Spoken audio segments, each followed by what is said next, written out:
Bonsoir, mesdames et messieurs. Ici Marc-André Cossette. Bienvenue à l'Essentiel. Le premier ministre Mark Carney a rencontré aujourd'hui le caucus des grandes villes de la Fédération canadienne des municipalités. Ce caucus regroupe des représentants de 23 des plus grandes villes du pays réunis pour discuter d'enjeux majeurs qui touchent les centres urbains. Parmi les maires présents, un visage bien connu ici à Ottawa, l'ancienne ministre fédérale du Tourisme, Soraya Martinez-Ferrada, élue mairesse de Montréal en novembre dernier. Et c'est un plaisir de l'accueillir ce soir en studio. Madame la mairesse, merci d'être avec nous. Bonsoir. Alors, nous enregistrons en fait cette entrevue avant votre rencontre avec le premier ministre. Donc, quelles seront les grandes lignes, les grandes priorités que vous et vos collègues allons mettre de l'avant dans cette rencontre? Principalement, je pense, la question du logement, bien sûr, mais la question des infrastructures. Les villes, comme les grandes villes, ont besoin de prévisibilité. On fait énormément d'investissements comme ville. T'sais, nous, à Montréal, on a un budget d'investissement qui frôle 2 milliards de dollars en termes d'investissement. Donc, il faut que les villes soient vues comme des réels partenaires dans le déploiement de besoins en infrastructure aussi, de logement. Vous savez, ne pas être capable de développer nos villes, c'est un frein économique. Et aujourd'hui, ce qu'on veut, c'est de s'assurer que l'économie canadienne, elle est mieux pour nous, qu'on soit capable de diversifier nos marchés. Les villes, c'est des grands donneurs d'ordre. C'est des villes qui font énormément d'investissements. Donc, moi, je m'attends à ce que le gouvernement nous voit comme des partenaires. Puis concrètement, quand ça met au logement, évidemment, on sait que c'est une crise partout au pays. Ça a l'air à quoi à Montréal, si on parle de monsieur et madame tout le monde? En termes de l'aide que vous voulez recevoir du fédéral, ça ressemble à quoi? Bien, c'est sûr que le financement du logement, d'une part, ils ont fait des grands investissements sur Maison Canada, par exemple. L'infrastructure qui est liée au logement est importante. Si je vous donne un exemple, moi, à Montréal, j'ai un grand secteur qui est pas loin de 30 millions de pieds carrés de terrain à développer, mais qui demande d'être décontaminé. Qui doit être décontaminé. C'est des legs industriels de plusieurs décennies. Mais le fédéral doit voir ça pas comme une dépense, mais un investissement, puis un tremplin pour faire du développement économique. Moi, si je suis capable de développer ces terrains-là, mais ça contribue à l'économie nationale. Donc, je pense que c'est ça qu'on veut demander à M. Carney, de dire, mais comment, vous voyez, on diminue un peu les enveloppes sur le transport collectif. Il ne faut pas juste le développer, il faut le maintenir, il faut l'opérer. Et pour ça, bien, on a besoin aussi du gouvernement fédéral. Oui, puis on sent vraiment qu'il y a comme un impératif de vraiment accélérer le rythme du développement en ce qui concerne le logement. Y a-t-il quelque chose comme un autre changement en particulier que le fédéral pourrait amener pour vraiment aider à accélérer justement les investissements, le développement? C'est encore une fois la question de la prévisibilité. C'est de savoir que les investissements qu'on fait sont là pour les 3, 4, 5 prochaines années pour qu'on puisse bien les planifier, mais encore une fois, pas juste faire du développement, mais on a besoin de maintien. Moi, j'ai un métro à Montréal qui a besoin d'investissements sur le maintien. Si on construit, puis on ne maintient pas ce qu'on a, bien, dans quelques années, on va frapper un mur, puis le transport ne sera pas viable. Donc, il faut pas juste penser au développement, mais il faut vraiment aussi penser à l'entretien et le maintien de nos infrastructures. Le mois dernier, vous avez présenté votre budget pour la Ville de Montréal, un budget qui triple les sommes consacrées à la lutte contre l'itinérance. Évidemment, vous avez dit que c'est une priorité absolue pour votre administration.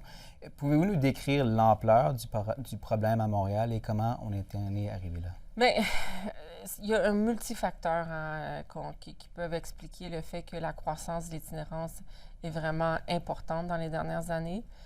Aujourd'hui, nous, à Montréal, on a un défi énorme. On a énormément de gens qui sont dans des campements.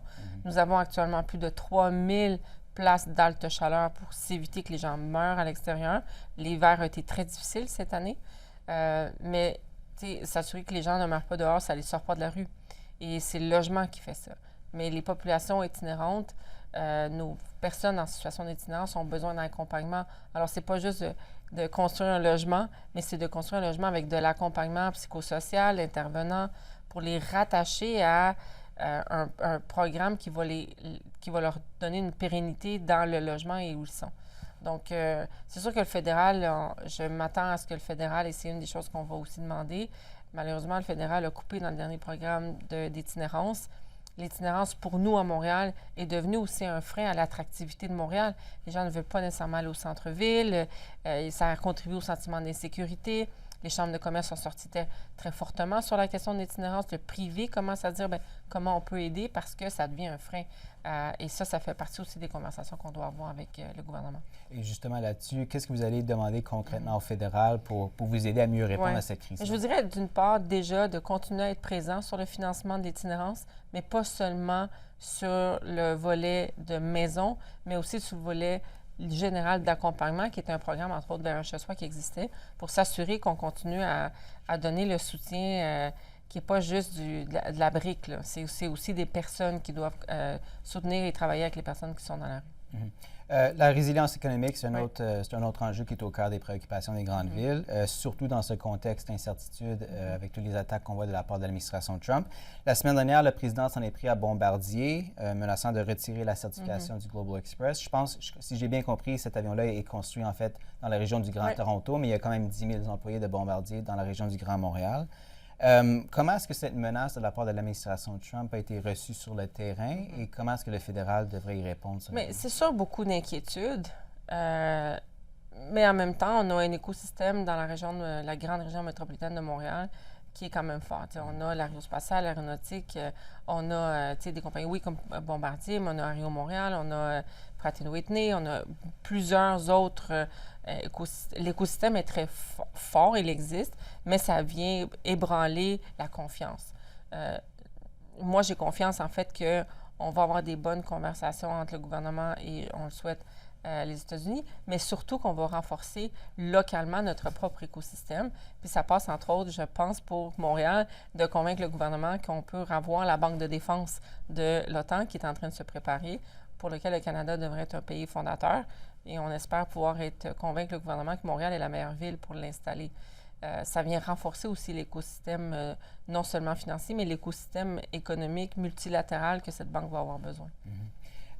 Parlons d'un dossier qui est propre au Québec maintenant. En novembre, le gouvernement caquiste de François Legault a aboli une voie populaire vers la résidence permanente, le programme de l'expérience québécoise. Il n'y a pas d'exception pour les personnes qui étaient déjà présentes au Québec. Vous avez affirmé que cette décision nuit à la réputation, à l'attractivité de Montréal. Pouvez-vous nous expliquer pourquoi? Parce qu'on est allé les chercher, ces gens-là. Le gouvernement du Québec avait un programme d'attractivité de travailleurs et d'étudiants étrangers avec une voie rapide vers la résidence. Ces gens ont tout laissé, sont déménagés au Québec, se sont installés. C'est des gens qui sont ici depuis quand même quelques années. Ils ont eu des enfants, ont acheté une maison, sont bien intégrés dans notre écosystème social, culturel, économique. Et aujourd'hui, c'est une promesse brisée. Et c'est aussi ça, quand je parle de réputation. Encore aujourd'hui, il y a des publicités, même en France, pour attirer des gens au Québec. Donc, je pense qu'on a une responsabilité de non seulement de leur donner un droit acquis à ce programme, et aux gens qui sont dans ce programme. Mais moi, comme mairesse de Montréal, je ne veux pas perdre personne chez moi parce que c'est des gens qui donnent des services dans le milieu de la santé, de l'éducation, dans le milieu de l'hôtellerie, une ville aussi touristique que celle de Montréal, mais c'est important. Alors, c'est un peu la position qu'on a envoyée à Québec. Alors, justement, le fait que ces gens sont si bien intégrés, comment est-ce que vous expliquez cette décision de la part du gouvernement Legault? Je pense qu'il y a quelque part, il y a un amalgame quand on parle d'immigration. On ne parle pas ici de personnes réfugiées ou demandeurs d'asile. On ne demande pas ici l'immigration qui est des demandes d'immigration économique qu'on peut voir ou la réunification familiale. On est vraiment dans un programme différent où on est allé nous-mêmes demander aux gens de venir s'installer ici sur des emplois très spécifiques. Je pense qu'il y a une amalgame qui fait que, est-ce qu'on a raison de réduire le niveau d'immigration pour s'assurer qu'on peut bien intégrer les gens dans notre société? Parce qu'il y a des inquiétudes par rapport Exactement. au logement et tout le reste. Tout à fait. Mais là, on parle de gens qui sont déjà là, qui ont déjà un logement, qui sont déjà installés. On n'est pas dans le même programme.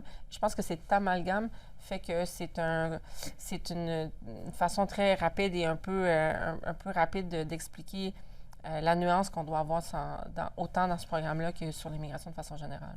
Il nous reste seulement à peu près 30 secondes, mais rapidement, lors de la séance du conseil municipal, vous avez mis une déclaration demandant de trouver des solutions pour les personnes touchées, notamment l'instauration d'une clause grand-père. Oui. Est-ce que la CAQ vous a répondu jusqu'ici? Est-ce que vous êtes optimiste? Le gouvernement du Québec a sorti tout de suite en disant qu'il ne donnerait pas une clause grand-père.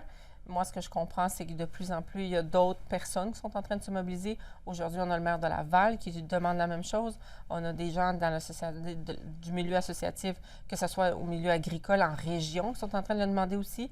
Donc, à un moment donné, actuellement, il n'y a personne qui appuie la position du gouvernement. Donc, j'ai bon espoir que dans les prochaines semaines, on va être capable de se faire entendre. On attendra bien la suite. Soraya Martinez-Ferrada, merci encore une fois d'avoir été avec nous ce soir. Merci.